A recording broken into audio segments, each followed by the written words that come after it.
All right, everybody, welcome back to Beans No Ball. Week 12 has just wrapped up, and I mean, honestly, another phenomenal slate of games. We talked about it in Bean Talk. We're gonna get a lot of playoff implications coming into this one, and the slate delivered. I get to start us off with how the primetime game ended up. So, start off with Thursday night, and I mean, nobody saw this one coming. I mean, sure, we were kind of talking about it. I expected this to be a close game. We both did, but we expected the Bills to be able to pull away at some point, and I mean, by the time they got that kickoff return touchdown, it kind of looked like they were going to start taking that momentum swing. But I mean, this Texans defense, man, this is someone that look. They started off 0-3, now they're 6-5. You see, their schedule isn't that crazy. If they rattle off some wins and get into the playoffs, this is a team nobody wants to face in January. You look at guys like Will Anderson, 2.5 sacks this game, his sixth straight game with a sack now. I mean, they're getting hot at the right time. Daniel Hunter, of course, getting in there on his own. And then Derek Stingley. He had that rough little play on the 4th and 27, getting caught up that allowed that lateral to play. Especially in that play. When we saw that play happen, it really looked like the tide was going to swing for the Bills. But regardless, I mean, what a performance for the Texans. And as for those Bills, I mean, the third straight three turnover game for them. Josh Allen, those ghosts of his past with the turnovers are really coming back to bite him. This team with these holes that they have, obviously the run defense to getting exposed like we expected, the turnovers coming back, and just everything in there. That receiving game that we talk about, they need that number one. They're not getting that production out of it. Everything really starting to come out. I mean, they're not catching the Patriots in the East right now. They're gonna have to play three straight road games in the playoffs the way it looks like it. It's hard to see them coming out of the AFC in a year that was supposed to be Super Bowl or bust. Yeah, really a lot of implications in that game specifically, especially for the Bills. If they want to make a run for that division in the East, in the AFC. But with the Patriots, look at how dominant with them now surpassing 10 wins. At this point, it's going to be hard for that. And now they just got to worry about trying to sneak into the wild card at this point. But now moving it on with another game with a lot of implication in hand here with the Steelers and the Bears. Now, like we said, this was going to be one of the games to look at coming into this with the Steelers, with the division basically on the line with how great the Ravens are looking, and with the Bears, we haven't seen anything against a decent opponent win, but they did it against the Steelers here. Now, this was an Aaron Rodgers-led Steelers team with Mason Rudolph coming in here, and Rudolph, for what it's worth, you're looking at the box score. Obviously, there's gonna be box scores warriors out there. Not really a great game, but to keep it close, to keep it a 3-point game against the Bears team with a very great defense, and not getting any starts this season, very impressive for the most part. I mean, you're looking at the Steelers end. Obviously, it was a huge shout out to the defense for keeping it in line with the Bears there too. I mean, Kenneth Gainwell, which I did mention last week, was if the Steelers wanted to walk away with this win, they're gonna have to get Gainwell accustomed, right? 92 yards on the ground, but it really wasn't enough because the pass game is what really stuck. I mean, Calvin Austin was their leading receiver with 36 yards, and then DK not making any noise whatsoever. That has been the question all year for the Steelers, right? You get a couple games with DK having great games. Then you get a couple games with DK, obviously not showing out, and that's really been the huge struggle. And because of that, the Steelers are now 6-5, right? This division, it's not looking in the Ravens' favor with how dominant they're looking. As for the Bears side, for their North, it's looking good for them. Caleb Williams finally finding his consistency once again. 239 yards, three touchdowns. Big helps that defense as well. And what do you know? You get your receivers involved. DJ Moore, two touchdowns. This is what happens. The Bears are now sitting at 8-3, right? They get a nice win against an opponent above 500, right? Sure, yeah, Mason Rudolph did get the start, but it was a really great showing for this Bears team. Yeah, absolutely. I mean, to think the revelation that Ben Johnson has been for this offense, and I mean, he's really getting everything out of Caleb that we expected. The way he's looking, I mean, I know it's still, and we still got a guy that I'm gonna get into right now in Drake May, but I mean, he's really looking like one of those guys that could have one of the highest ceilings out of last year's draft class. Now, getting into his draft class counterpart in Drake May and the Patriots taking on the Bengals here. This game was a lot closer than it should have been, man. I mean, the Patriots started off extremely slow, extremely sloppy. They made the Bengals defense look top 10 in this one. And they're already missing guys. You lose out on Trey Hendrickson mid game where he was out for the whole game. I could be wrong there, but he's going to be out for a while. And I mean, to still let them, I mean, Drake May, horrible throw to get a pick six and really put yourself in a hole early. I mean, you're down most of the games is throughout, but I mean, your weapons really came to shine later in the game. Sure, Drake May almost with 300 yards and a touchdown to make up for that interception. Trayvon Henderson, it was a little back down, wasn't as good as what we kind of got accustomed to the last couple of weeks, but he still made his mark. And Hunter Henry was the biggest factor in this game. Over 100 yards and a touchdown. I mean, his role today was huge. When the rest of those receivers really weren't getting it done, he stepped up and got it.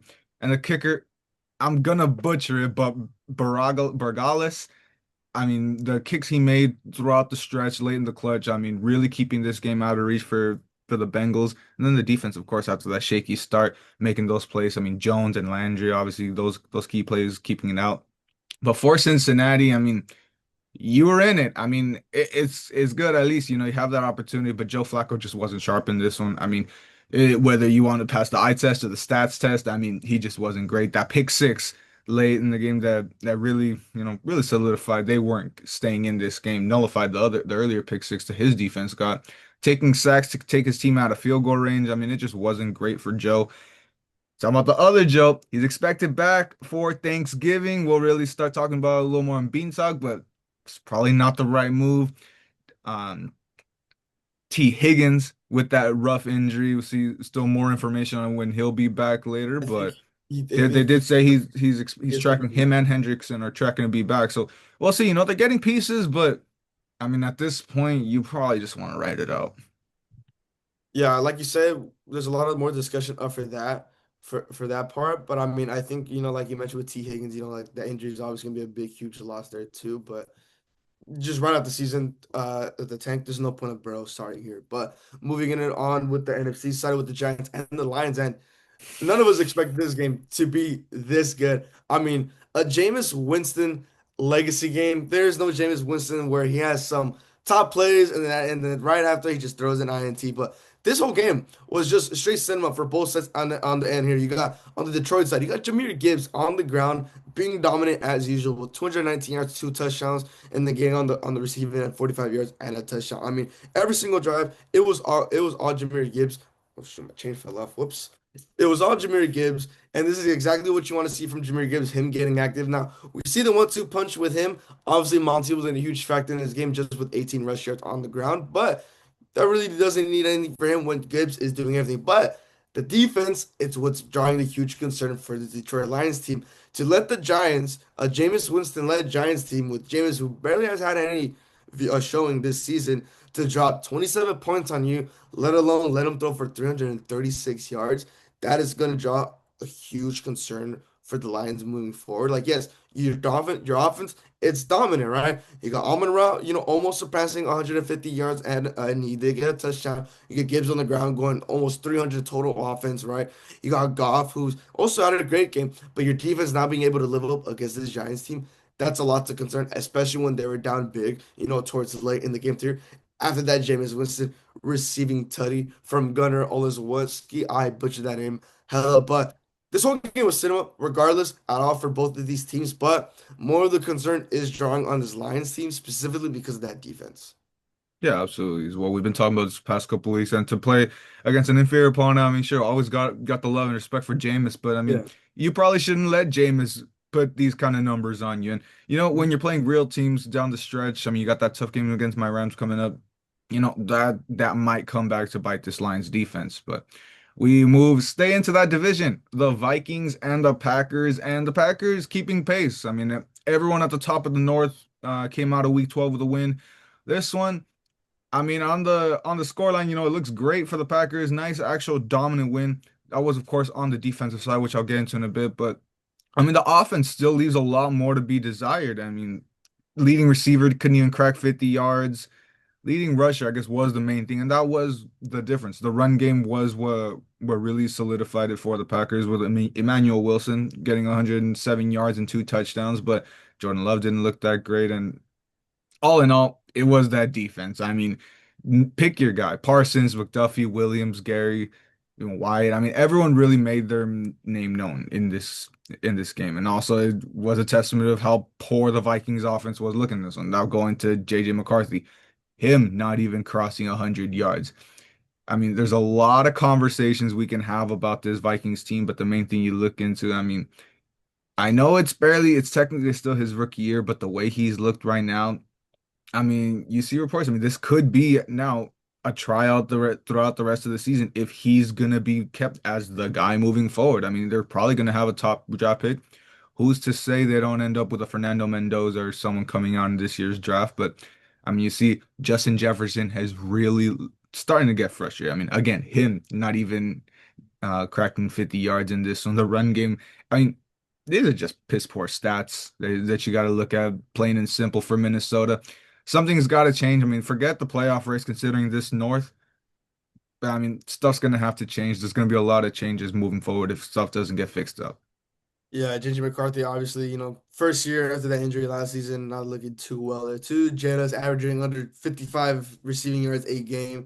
Obviously, that's not your look for your supposed best receiver in the league there too. So a lot of changes are gonna have to be made this offseason for this Vikings team. But keeping it now back, let's transitioning to the Seahawks and the Titans. Now, this game obviously was looking like Seahawks game. Titans are having a little slow rising there too. But obviously, the Glaze is gonna continue with JSN. 167 yards, 2 touchdowns. Thank you for being one of the main guys of winning my parlay. I love you. But obviously, great kicking around. Obviously, it was against a very, very, very bad opponent on the Tennessee Titans, the 110 Tennessee Titans. But obviously, this is the bounce back you needed after the heartbreak loss against the Rams 2 weeks ago. That should have been, probably a win for the Seahawks there too. But obviously, a lot of ifs, a lot of buts, a lot of whats, and that's the pass there too. But this is exactly what they needed, and out of the bounce back to get the momentum going. The NFC West, it's still up in the air, but with the way the Rams are looking, it's going to take more for against the Rams for them to take a loss for the Seahawks to get back on there. And with the Niners still having a little bit of a rise, which we will get into a little later. But obviously, all around, everybody on the Seahawks team was eating. It was starting to get a little worrying, towards the end when the Titans were getting, their garbage time. The Seahawks were up 30-17, I believe, after the third quarter. Titans get another score late there too, but obviously it was not the comeback was not gonna happen there too. Cam Ward, I'm sorry, man, but 256 yards, 1 touchdown wasn't enough, and it just sucks to see story with Cam Ward the whole season, not being able to have a team around him. I mean, yeah, it's like you said, it was garbage time. Even most of Cam Ward's stats were garbage time. Yeah. But I mean, if they would have got that onside kick, the garbage time was going to end up actually being for something. Yep. So I mean, you take that with what you will, but the Titans, it's not going to be this year, but you could see the flashes of pieces coming together little by little. But let's get into, I mean, another one of these cinematic type games going into this. The Colts and the Chiefs. I mean, they're not back. They're still only one game above 500, but this game was huge for the Chiefs. I mean, they're starting to look like the Chiefs of old, at least in this. When you get down early, 20-9 with about what was it, late in the fourth quarter, midway through the fourth, you expect, I mean, for the last couple of weeks, this Chiefs team just curls up and takes the L to go home. But I mean, Patrick Mahomes stepped it up. I mean, sure, some of the connections weren't there with some of his guys, namely Travis Kelce, wasn't looking the greatest, but Rashee Rice, despite not getting into the end zone, him just a couple yards short of 150. Kareem Hunt getting into the end zone and over 100 yards. Everyone really just stepping up when it mattered. Of course, you also look at that defense. I mean, phenomenal. Specifically late in the game, those three straight three and no, four straight three and outs that really were able to capitalize to hold the Colts team scoreless after the couple field goals in the third quarter. And you look at it for the Colts, I mean, you're still relatively secure at the top of the AFC South, but like we've been saying, that Texans team's looking fierce. Even the Jaguars, as shaky as they are, they're coming pretty soon. So I mean, the Colts are gonna have to step it up. I mean, the inability to close this game late is gonna start to linger, and if they're not able to do it against a Chiefs team that really doesn't look that strong, who's to say what they can do in division? Yeah, both these teams they need a statement win on this end with the Colts, obviously with the teams that, the higher ones in the league. But now with the AFC now starting to get a little bit more pushy and teams on the rise, it's gonna need to make more noise. But speaking on teams on the rise with the Jets and the Ravens, now like you were saying, the Ravens from starting from where they were from 1-4, I believe, now at six, I believe it was 1-4, right? Or one and One and five. five. Yeah, 1-5. Yeah, so to win five straight, 6-5 now, making a rush for that division. I mean, everything is looking great for the Ravens at this point here. Now, at first, at halftime, they were down 7-3 against this Jets team. Not a good look. Then you go on to score 14 unanswered in the third quarter. That's the exact bounce back they needed. Sure, Lamar, maybe he wasn't too much of a factor here. It was all Derrick Henry, him finally having a step up. Sure, only 64 yards, but those two touchdowns really did help and a really huge help from the defense in the second half. That's really what, helped the Ravens, walk away with this one. Sure it was a little scary having to be down against this Jets team at halftime, not looking too well. But the second half is what matters. You play to the clock hits zero and they bounce back when they really needed to most. Especially like I mentioned just right now. A lot of these teams are rising in the AFC. Like you mentioned, the Jaguars, they're creeping up. The Texans are creeping up. The Ravens are one of those teams creeping up in the North as well. A lot of these teams, they're coming up slowly, right? But for the Ravens, lucky for them, they are one of those teams, right? But to start off a game like this against the Jets, again, it's one of those issues where they're gonna have to get going very, very early if they want to have a chance with these top teams in the AFC. Yeah, absolutely. And like you're saying for the Ravens, I mean, they're at the top, alone at the top of the AFC North right now. So they keep going.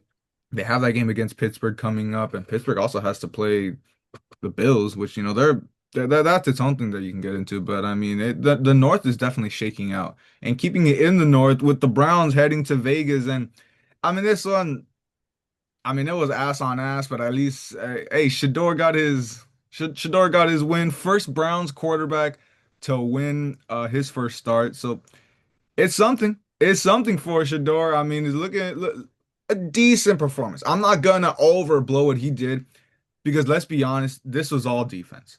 It was all the Browns defense. 10 sacks, an absurd amount in this one. Four of them going to Myles Garrett. I mean, he's arguably running away with Defensive Player of the Year. I feel like that narrative, no one's really talking about the favorites for DPOY. I mean, he's leading the league. There's pretty good chance he ends up taking that sack record. He's at 18 right now. The record's at like 22 or something like that. So, I mean, he's looking like he's going to shatter that record. And I mean, just look at the flashes this team had on offense. I mean, they kind of just took Shador out whenever he got in the red zone, but those wildcat plays did work wonders for him. I mean, seeing Judkins back there, I mean, getting through there with ease, credit to the Browns O line for actually blocking in this game. And look, I'm gonna get back to Shador. He was okay. I expected better against this Vegas defense, but for what it's worth, so far he's looked better than Gabriel has in his opportunities. So I mean, well, he has been named the starter moving forward as of right now. We'll see if he can, make something with that opportunity. But we'll say one thing too. I mean, that deep shot to Bond to really set up that touchdown to Judkins, the first one at least, that's the kind of stuff that we need to see. Those kind of flashes can really win this job for Shador. But for Vegas, there's not a lot of good to talk about. I mean, there was a few chunk plays through the air, but for the most part, I mean, those 10 sacks, you have no pass protection. You're not going to get much on the ground, and Genty didn't look great. And look, Gino obviously didn't play well, but I'm also not really going to fault him too much because let's look at that pass protection. Let's look at no run game. I mean, you're not set up for success from the start. Yeah, and Brown's side, nice to see should have got a first start. We've been saying it's only a matter of time, but like you Oh, said, and of course, the Raiders finally firing Chip Kelly at OC. We'll see if that changes something.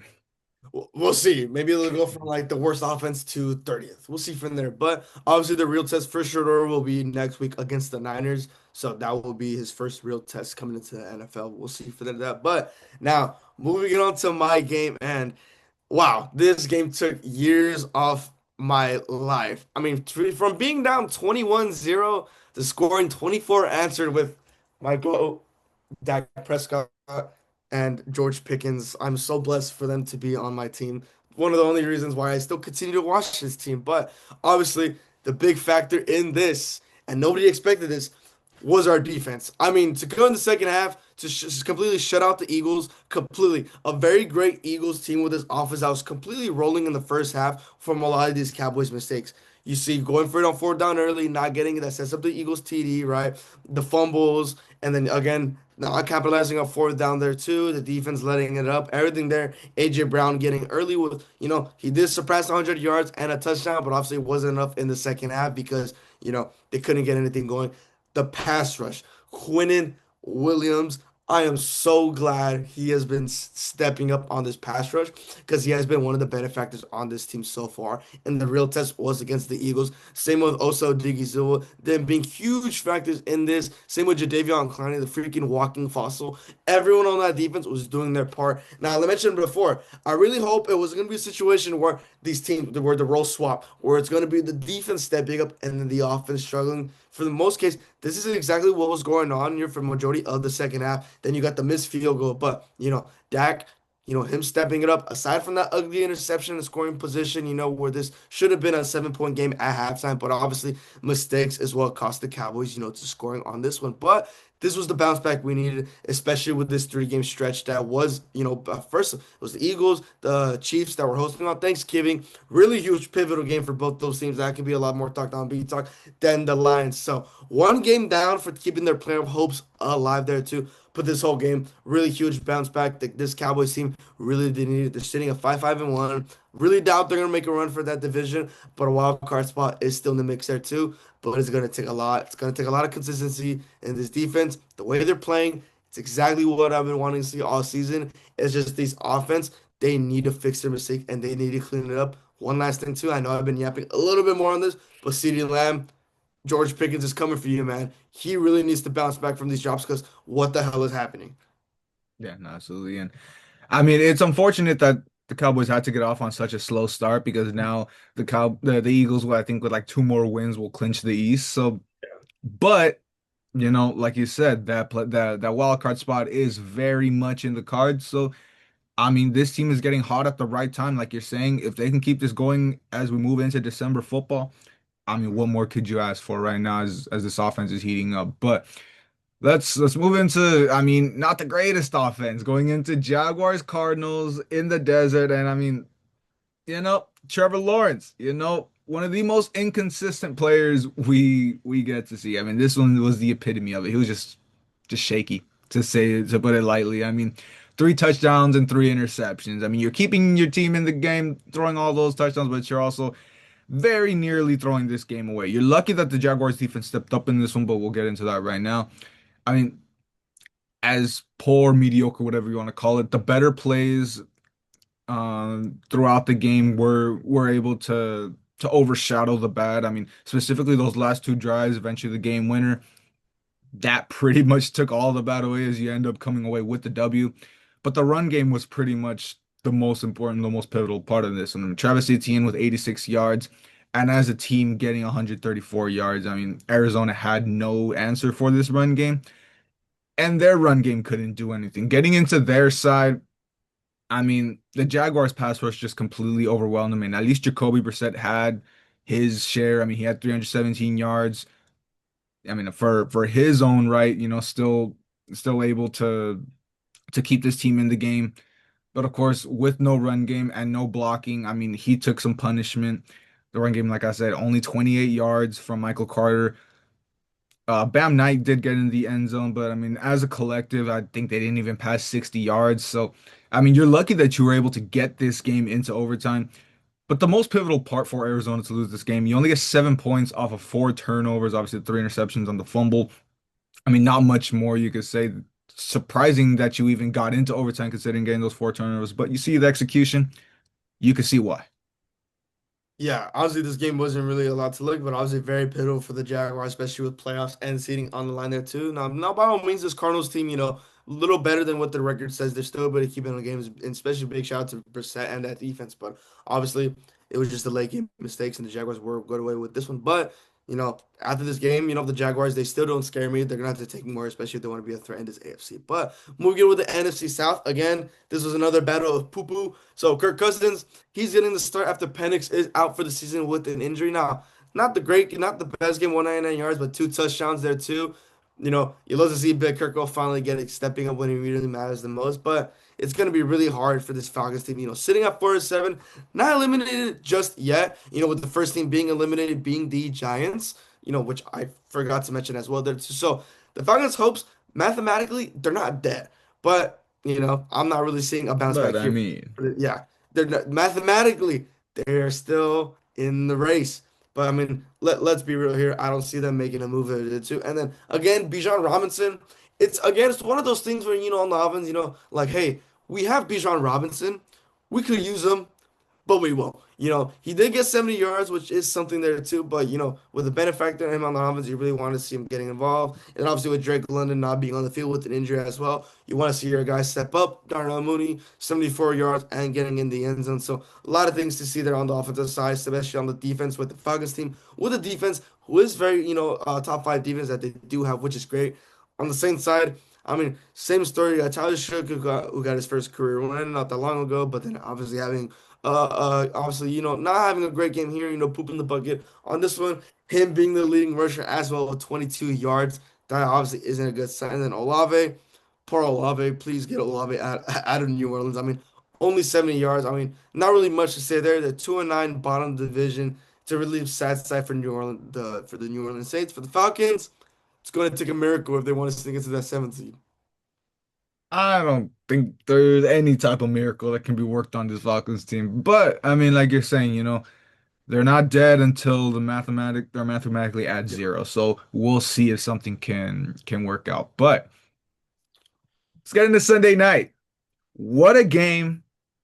I mean, this defense, this offense, just everything all together. I mean, I expect a little more fight out of the Bucks, but regardless, I mean, I'll just get into start off with the defense, man.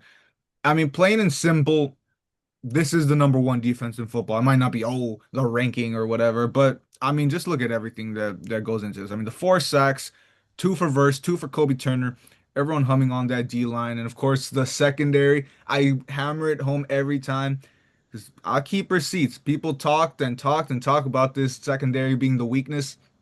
What weakness now? I mean, Kobe Durant, second drive, getting that pick six. Emmanuel Forbes, the MVP of this game. Five PBUs, zero receptions on seven targets. I mean, thank you, Washington, for giving up on my boy Eman Forbes. I mean, making a name for himself. I mean, he had Ibuka and I mean, I don't know if he covered anyone else, but he had all these receivers on Forbes Island right now. And I'll transition in onto the offense now. I mean, Matthew Stafford, the MVP case girls, 273 yards and two or three touchdowns. No, three touchdowns on this game. Devontae, five receptions, 62 yards and two touchdowns. Red zone merchant, call it what you want, but he is an elite red zone threat, arguably one of the best acquisitions in the offseason. And then Puka, not getting the end zone, but just a couple yards shy of 100. I mean, everyone humming on offense. The run game was probably the one thing that I probably would have liked to see a little more out of, but I mean, Kyron still had his own impact on this one. And I'm not gonna go on too much. This game was belt to ass. I mean, not much after the first half, too, just 3 points after that. Harrison Mevis finally got some field goals, and nice to see him actually getting the consistency, made that 52-yarder. But I'm gonna get into the Bucks real quick, and I mean, it's the elephant in the room. I'm not going to shy away from it. The Baker Mayfield injury did kill any and all Bucks momentum that they had in this. I mean, we see the performance Teddy Bridgewater turned in. We love Teddy Two Gloves, but it wasn't going to be much that you expect out of him. But like I said, Baker, I mean, he bangs up that shoulder in the second. You see the discomfort. And then he goes out and puts everything he had into that meaningless Hail Mary at the end of this second quarter. I mean, it was just a low grade strain to that shoulder, so it's not expected that he'll really have to miss time. We hope he doesn't to see if he can come back and keep the battle for the South. But I mean, just overall, even whether it was Baker or Teddy or whoever, I mean, this offense was just anemic and the defense was outmanned. So you see, like you said, I know we're gonna get into it right now. I know they lost, but Panthers still right on their tail. Yeah, and speaking of the Panthers, with the Panthers and the Niners, this was a quarterback battle of mid. I mean, five combined interceptions for both these teams, with the Monday Nighter. We've been getting somewhat blessed with these Monday Nighters, but obviously this one, at least it is an excuse to see some defense going on. Because, like I said, five combined interceptions, two for Bryce, three for Purdy. Not a great look, but for the Niners, they're lucky they get the little upper edge that they have a guy like Christian McCaffrey, who can get it done on both sides. I mean, not both sides, on both ends of the ball. 89 rush yards and a touchdown, and then 53 on the receiving end. Not too crazy, but a really big hill because George Kittle was the leading guy with 78. But this defense was really getting to a Bryce Young. Now, at first, I think Bryce had like less than 100 pass yards, early on, before the second half, which not a good look at all whatsoever. And then on the ground with Rico Dowdle, who's having a resurgence this season, but you see the inconsistency starting to show. Only 38 on the ground, not being able to eclipse, those high marks that he's been doing, early on in the season. And then on the receiving end as well, Rico also being the leader on that receiving end with 36 yards as well. Ted being the next one, but at least finding his way into the end zone. But it wasn't a lot. This Carolina team had a lot of opportunities to score. They had a lot of opportunities to drive down the ball, but those mistakes, the interceptions, whatever it is, the play calling, everything was not humming their way for the Niners. Everything was, like I said, you got a guy like Christian McCaffrey that can, cancel out the downside from Brock Purdy from those three interceptions, and your defense actually stepping up against this Carolina team. Everything was clicking, everything was humming like game. Sure, call it luck, whatever you want, but the Niners, they are still making the run in this NFC West there too. They still have a shot at the division without a said. It isn't a home run ball. It isn't none of that. The shot, it is still there at 8-4. But obviously, it's gonna take, some help from some other teams to obviously secure that. But as for the Panthers, 6-6, they're still well alive there too. Nothing really too shabby for the Panthers making a run, especially with the Bucks, on a losing streak. So really crazy to see for December right around the corner for December football to finally be, taking control. Yeah, both these divisions really going to come down to wire now. Yeah. I'm really seeing the West to kind of even out and really turn into a battle between the Rams and the Seahawks. But I mean, the Niners aren't going No, away, you never know. despite a horrible game for Brock Purdy. I mean, they're not going away. So we'll really wait and see. Now, that of course wraps up the games. Christian, we had a couple disagreements going into this week as well. It's capped off by that Monday nighter that I took a 2-1 lead on those disagreements. 14-7 total, 14-8 total on the season, if I'm not mistaken. And I mean, yeah, either way, great job on the picks this week. I mean, 12-2, 11-3. So I mean, we'll see. We'll see what the holiday brings. I mean, hope to have you guys back on Thanksgiving as we get back into Bean Talk. But thank you guys for watching. Be sure to like and subscribe, man. We'll see you guys on Thanksgiving.